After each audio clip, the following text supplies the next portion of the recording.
Hillary Clinton is hoping to restore some sense of inevitability that has been eclipsed by the insurgent campaign of Vermont Senator Bernie Sanders.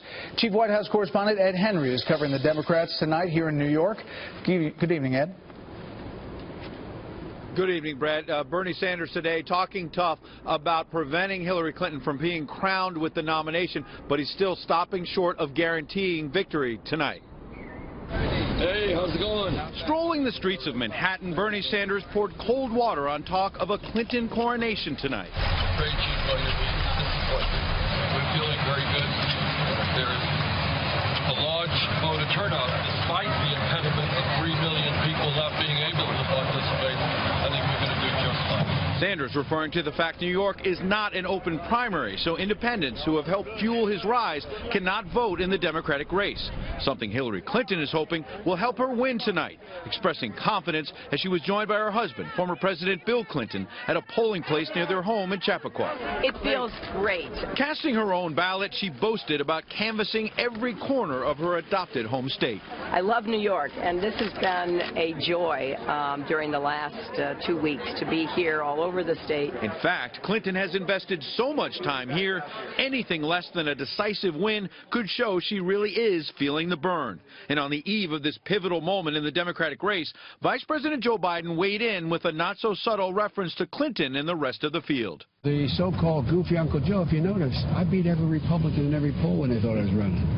If you notice that my favorability is higher than anybody else that's running for office in either party. Even if Clinton cleans up, the longer than expected primary may have already taken a heavy toll on her for the general election with all important independent voters. A new Wall Street Journal NBC News poll finding 20% of independent voters have a positive view of Clinton, a drop of 15 points since January, while 62% have a negative view, an 8-point increase since the start of the year. With Sanders swearing off any slams over the email controversy, top Democrats privately believe he's doing further damage to her already shaky numbers on trustworthiness with a barrage of attacks on her Wall Street ties, which continued today. We don't represent corporate America. To hell with their money. We don't need it. Sanders has already jumped ahead to Pennsylvania, one of 5 states voting next Tuesday, and is outspending Clinton 2-to-1 on the airwaves in Pennsylvania and Connecticut, 10-to-1 in Rhode Island, and is running ads in Indiana and Oregon ahead of contests in May. Yet that may not matter if Clinton wins big now. I think in the end, it's going to be a good day for Senator Clinton.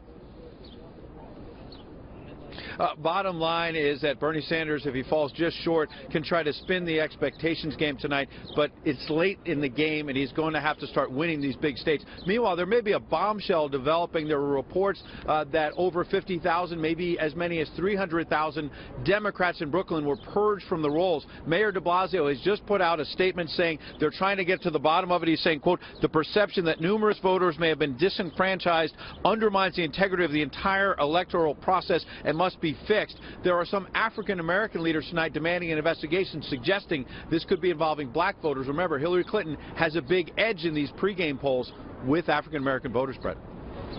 Okay, we'll follow that story. Ed, thank you.